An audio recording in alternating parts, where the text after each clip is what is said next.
தமிழ்நாட்டில் இருக்கக்கூடிய பல மாநில கட்சிகள், மாவட்ட கட்சிகள் எல்லாம் சுக்காய் நீக்கி விட்டார் விஜய் அவர்கள். உதாரணத்திற்கு விடுதலை சிறுத்தை கட்சிகள், அவர் தன்னுடைய கட்சியை காப்பாற்றுறதுதான் மந்திரி ஆயிருக்காங்க. அந்த தமிழ் வெற்றி கழகத்துடன் சேர்ந்தது. ஊழல்களை நிறுத்துவேன் என்ற சபதத்துடன் வந்த விஜய் அவர்கள் 6 மாதத்திற்குள் இந்த ஊழல் எல்லாம் நிறுத்தவில்லை என்றார்.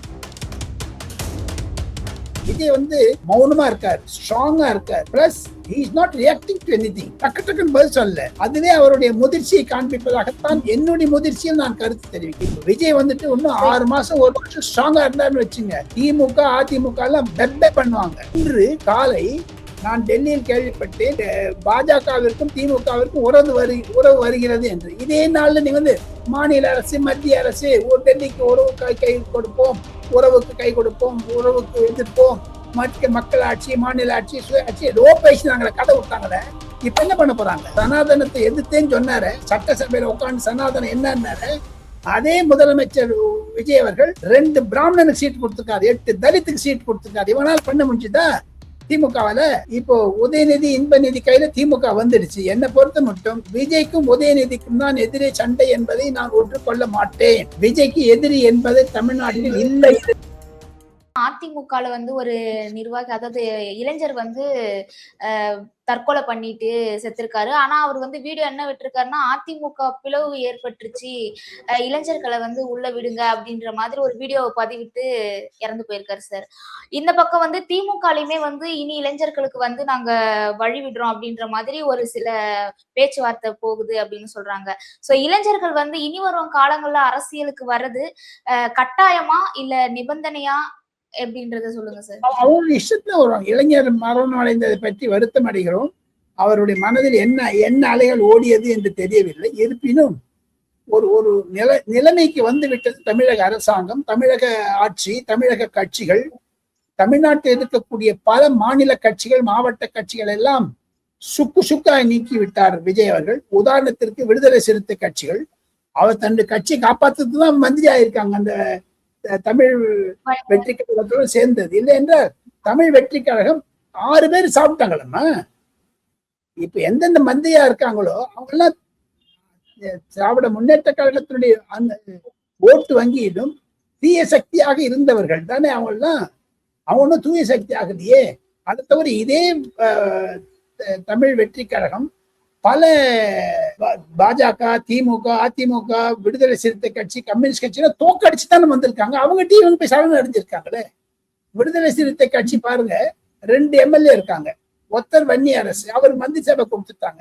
அந்த வன்னி அரசு யார்கிட்ட ஜெயிச்சாரு? தமிழ் வெற்றி கழகத்தானே ஜெயிச்சாரு. ஆக மொத்தம் கான்ட்ரடிக்ஷன். இதெல்லாம் பொதுமக்கள் புரிந்து கொள்வார்கள்.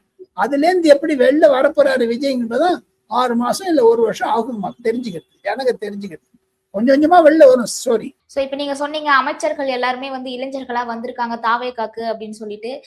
இப்ப கூட அமைச்சர்கள் அதுல இருக்கிற ஒரு சில அமைச்சர்கள் அதாவது பிரபு அவர் 500 கல்குவாரிகளுக்கு மேல மூடி இருக்காரு சார். அது மட்டும் இல்லாம ரமேஷ் அவர்களும் இனி நிறைய நடவடிக்கைகள்லாம் எடுத்துட்டு வராங்க அதிரடியா. அதன் பிறகு இன்னொரு டைம் பாத்தீங்கன்னா மரியா வில்சன் அவர் உள்ள நிறைய திமுகல ஊழல்லாம் நடந்திருக்கு, அந்த ஊழல்லாம் நான் வெளியே எடுத்துட்டு வருவேன் அப்படின்ற மாதிரி சொல்லியிருக்காங்க. சோ இந்த இளைஞர்கள் ரத்தம் அதிரடியா இந்த மாதிரி நடவடிக்கைகள் எல்லாம் எடுத்துட்டு வராங்க. அவங்களோட செயல்பாடுகள்லாம் எப்படி இருக்கு? உங்களுடைய கருத்துக்களை சொல்லுங்க சார். என்னை பொறுத்த மட்டும் ஒண்ணு சிம்பிள். மணல் வாரி கொள்ளைகள் எல்லாம் பண்ணினது தவறு. அவர்கள் எல்லாம் எப்படி வந்தாங்க, வர மாட்டாங்க, அனதர் பாயிண்ட்.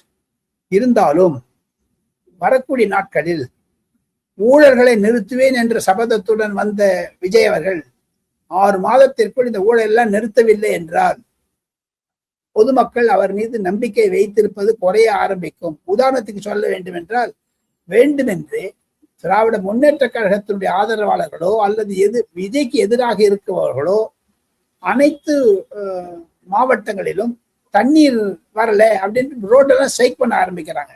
அது தொலைக்காட்சிகளில் பெரிதாக்கப்படுகிறது. அந்த 15 நாள்லயே மக்கள் போராட்டம். ஏற்கனவே நான் ஒரு வீடியோவில் சொல்லியிருக்கேன் உங்களுக்கு, விஜய் எச்சரிக்கையாக இருக்க வேண்டும். அதைத்தான் பிரதமர் சொன்னார். நீங்களாம் ஜாகிரதையா இருக்க. ஃபர்ஸ்ட் டைம் நீங்க வந்திருக்கீங்க, எதிர்கட்சியோட நீங்க ஸ்டிங் ஆப்ரேஷன் பண்ணுவாங்க, உங்களுக்கு சிசிடிவி கேமரா எதுவும் எடுப்பாங்க, ஒண்ணு பணம் கொடுக்குற மாதிரி கொடுத்துட்டு எடுப்பாங்க. இதெல்லாம் எச்சரிக்கையா இருக்கணும். எஸ்பெஷலி மின்சார வெட்டு, பொதுமக்களுடைய பீதி, பொதுமக்களே இருக்கக்கூடிய போராட்டங்கள் இதெல்லாம் எதை காமிக்கிறது தெரியுமா உங்களுக்கு? திமுகவில் தூண்டப்பட்டது. இன்னமும் நான் சொல்லுகிறேன், தமிழ் வெற்றி கழகத்தினுடைய அதிகாரிகள், தமிழக அரசினுடைய அதிகாரிகள் பலர் திராவிட முன்னேற்ற கழகத்துக்கு அனுதாபியாக இருக்கிறார்கள். இதை புரிந்து கொள்ள வேண்டும் விஜய் அவர்கள்.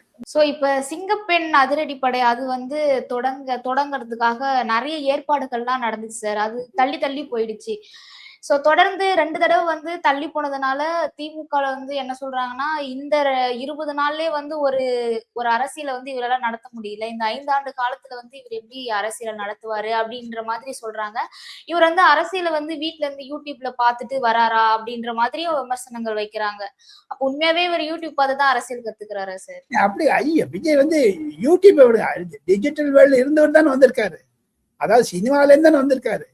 இன்னைக்கு யூடியூப்ல நியூஸ் எல்லாம் குறைஞ்சிருக்கலாம், இருந்தாலும் சமையல் பண்றது, அதை தவிர உங்களுக்கு ஹெல்த் இஷ்யூஸ், உங்க கீப் ஃபிட்டு, யோகா, இது தானே யூடியூப்ல பெருசா இருக்குது. அரசியல் நிகழ்ச்சியாம பாக்குறாங்க. சினிமா ஒண்ணும் இல்லை. விஜய் வந்து சினிமாவால் உருவாக்கப்பட்டவர். அந்த வந்து ஒரு மவுஸ்ல வந்துட்டாரு தவிர அதை அவர் எப்படி சஸ்டெயின் பண்ண போறாருதான் வெறுந்து பார்க்கணும். அவருக்கு இருக்கிற ஒரு துடிப்பு. அவர் வந்து ஸ்டாலின் சார்னு சொன்னாரு, எல்லாரும் ரசிச்சாங்க. இன்னும் 6 மாசம் ஒரு வெளிச்சம் நடிச்சு விஜய் சார்னு யாராவது சொல்லுவாங்க, இதே உதயநிதி சொல்லி காமிப்பாரு. அதுக்கு அவர் தயாராக இருக்க வேண்டும். அதெல்லாம் கொஞ்சம் கொஞ்சமா கத்துப்பாருமா. விஜய் வந்து மௌனமா இருக்காரு, ஸ்ட்ராங்கா இருக்காரு. Plus he is not reacting to anything. டக்கு டக்குன்னு பதில் சொல்ல, அதுவே அவருடைய முதிர்ச்சியை காண்பிப்பதாகத்தான் என்னுடைய முதிர்ச்சியில் நான் கருத்து தெரிவிக்கிறேன். நீங்க உதயநிதி அவர் நிறைய குற்றச்சாட்டு வைக்கிறாரு. ஏன்னா இப்ப கூட உதயநிதி என்ன இரலவென்ட்மா தமிழ்நாடு அரசியல்ல. உதயநிதி ஒண்ணுமே இல்லம்மா. உதயநிதிக்கு இன்ப நிதி எல்லாம் வந்தாச்சு. இப்போ இன்ப நிதி மேல போயிடுவாரு. இப்ப விஜய் வந்துட்டு இன்னும் 6 மாசம் 1 வருஷம் ஸ்ட்ராங்கா இருந்தாருன்னு வச்சுங்க, திமுக அதிமுக எல்லாம் பெப்பே பண்ணுவாங்க. சோ இப்ப கூட வந்து ஆளுநர் மாளிகையில வந்து ஆளுநர் வந்து திருவள்ளுவருக்கு வந்து காவி உடைய அணிஞ்ச ஒரு போட்டோ வந்து கும்பிட்டாரு அப்படின்ட்டு இதுக்கு வந்து தாவேக தலைவர் அதாவது முதல்வர் வந்து எந்த ஒரு கருத்தும் தெரிவிக்கல அப்படின்ற மாதிரி உதயநிதி வந்து சொல்லியிருக்காரு சார். எல்லாத்துக்கும் முதலமைச்சர் எப்படிமா கருத்து தெரிவிப்பாங்க? எதுக்கு 40-30 அமைச்சர் வச்சிருக்காரு அவர்? உதயநிதி சொல்றாரு பதில் எதான சொன்னாரு? சனாதனத்துக்கு எதிர்த்து ஏன் பேச சுப்ரீம் கோர்ட் வந்து கேஸ் அதை பத்தி பேசத்தானே அவரு வெளியில சட்டசபையில ஏன் பேசுறாரு? பயந்தாங்கொண்டி உள்ள போய் பூந்துட்டு வெளில வந்து தைரியமா பேசட்டுமே. அதை தவிர இன்று காலை நான் டெல்லியில் கேள்விப்பட்டேன், பாஜகவிற்கும் திமுகவிற்கும் உறவு வருகிறது என்று. இதே நாள்ல நீ வந்து மாநில அரசு மத்திய அரசு ஒரு டெல்லிக்கு உறவு கை கொடுப்போம், உறவுக்கு கை கொடுப்போம், உறவுக்கு எதிர்ப்போம், மக்கள் ஆட்சி, மாநில ஆட்சி, சுய ஆட்சி ஏதோ பேசினாங்களே, கதை விட்டாங்களே. இப்ப என்ன பண்ண போறாங்க? சோ இப்ப திமுக வந்து பாஜக உதயநிதியுடைய சான்ஸ் எல்லாம் என்னமா இருக்குங்கம்மா? அந்த தமிழக வாக்காளர்கள் உதயநிதிக்கு எதிர்த்தான் நம்ம வாக்கு அளிச்சாங்க 2026. விஜய்க்கு ஆதரவு ஓட்டு அல்லது உதயநிதிக்கு எதிர் ஓட்டு. அதை புரிஞ்சுக்கணும் எல்லாரும். இல்ல அப்படின்னா ஒரு சனாதனத்தை எதிர்த்தேன்னு சொன்னாரு, சட்டசபையில உட்காந்து சனாதனம் என்னன்னாரு.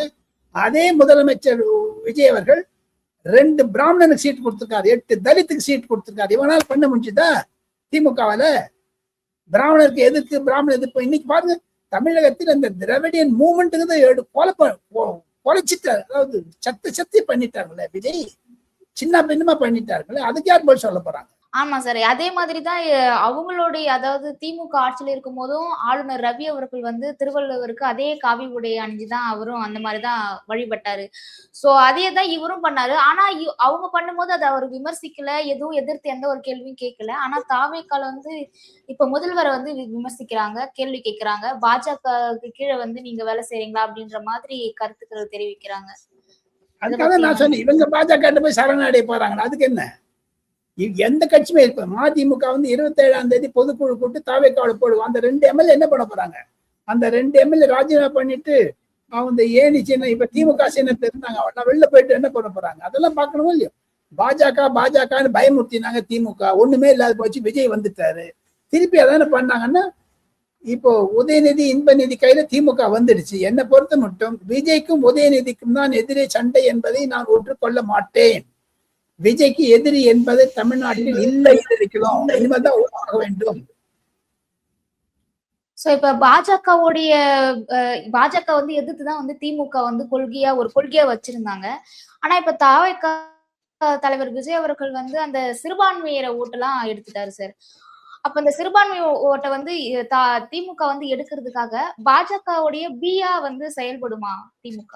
ஏற்கனவே திமுக தான் அலையன்ஸ் போறாங்களே பாஜகவோட 2029 லோக்சபா ஆகட்டும், வரக்கூடிய நாடாளுமன்றத்தில் எல்லாமே ஒன்னே கேட்கறேன். எதுக்கு கனிமொழி அம்மா வந்து ஓம் பிர்லாக்கு லெட்டர் எழுதி நாங்க தனியா சீட்ல உட்காரணும்னு சொல்லணும்? காங்கிரஸோடு இருக்க மாட்டேன்னு சொன்னா. இந்தியாவே 2 கட்சி, ஒன்னு காங்கிரஸ் ஒன்னு பாஜக. இவன் காங்கிரஸோட பண்ண காங்கிரஸ் முதுகுல குத்தித்துனாரு. இப்ப முதுகுல குத்தாத கூடிய பாஜகவோட தான் அவங்க போய் ஆக்கணும். அப்ப உதயநிதி வந்து விஜய் வந்து ஏன் கிண்ட பண்றாரு பாஜக இவங்களே சொந்தமா பாஜக இருக்காங்களே, அதுதான் என்னுடைய கேள்வி. சோ இப்ப விஜய் அவர்கள் வந்து ஜாதி மதம் பணம் எதுவுமே இல்லாம வந்து மக்கள் தேர்ந்தெடுத்து வெற்றி பெற்ற ஒரு முதல்வர். ஆனா எதிரில திமுக அவங்க வந்து என்ன சொல்றாங்கன்னா சமாதானத்தை வந்து பின்பற்றுங்க, சமாதானத்தை வந்து நீங்க எதிர்த்து கேள்வி கேளுங்க அப்படின்ற மாதிரி அவங்க வந்து சொல்றாங்க.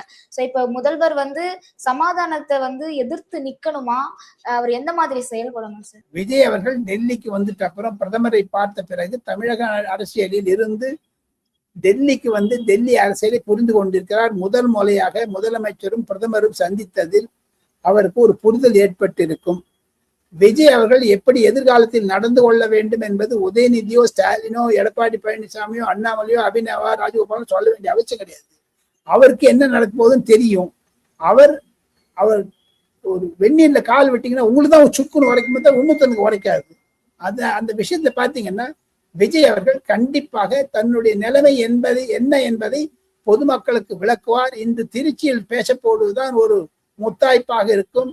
இன்று முதல் தமிழகத்தில் நான் நினைக்கிறேன் ஒரு தமிழகம் ஒரு சுதந்திரம் வந்து விட்டதாகத்தான் பார்க்கிறேன். இப்ப கரூர் சம்பவத்தை பத்தி பேசலாம் சார். கரூர் சம்பவத்துல வந்து திமுக தான் வந்து இதுல சதி செஞ்சாங்க அப்படின்ட்டு தாவேகா வந்து குற்றம் சாட்டினாங்க. இப்ப தாவேகா அரசு தான் வந்து ஆட்சியில இருக்காங்க. சிபிஐயுமே தாவேகா இதுலதான் இருக்கு. இந்த அசம்பாவிதம் வந்து யார் பண்ணாங்க அப்படின்றத அவங்க வெட்ட வெளிச்சமா காட்டலாம் இல்ல? ஏன் இன்னும் அதுக்கான நடவடிக்கைகள் எதுவும் எடுக்கல அப்படின்ற மாதிரி இயக்குனர் அமீர் வந்து ஒரு குற்றம் சாட்டியிருக்காரு சார். ஒரு விமர்சனத்தை வச்சிருக்காரு. நல்ல விமர்சனம், அது வரவேற்கத்தக்கது. அமீர் அவர்களுக்கு ஒரே ஒரு வேண்டுகோள், ஐயா அமீர் அவர்களே, தங்களுக்கு அரசியல் புரியும். விஜயனுடைய எதிர்ப்போ ஆதரவோ எப்படி இருந்தாலும் சரி, சுப்ரீம் கோர்ட் அந்த கேஸ் நிலவேல இருக்குது. சுப்ரீம் கோர்ட்டுடைய ஜட்ஜி, முன்னாள் ஜட்ஜ் அஜய் ரஸ்தோகி என்பவர் தான் அதற்கு மேலிடம் காத்திர எஸ்ஐடி இருக்குது, special investigating team. Therefore Amir அவர்களே வெயிட் பண்ணி பாருங்க. சார்ஜ் ஷீட் போட போறாங்க. 18,800 பக்க சார்ஜ் ஷீட் ரெடி இப்போ சிபிஐல. அது வந்து வெயிட் பண்ணணும், லீகல் டிபார்ட்மெண்ட் போயிருக்குது. அதுல விஜயம் மாட்டிப்பாரு, திமுகவும் மாட்டிப்போம், எல்லாரும் மாட்டிப்பாங்க. அப்ப அமீர் வந்து இந்த வீடியோ அபிநவயா ராஜகோபாலன் வீடியோ பார்த்துட்டு அப்புறம் பேசட்டும். அவசரப்படாதீங்க அமீர்களாவே என்பதுதான் என்னுடைய கருத்தை சொல்லிக்கொண்டு தேங்க்யூ, நன்றிமா, தேங்க்யூ.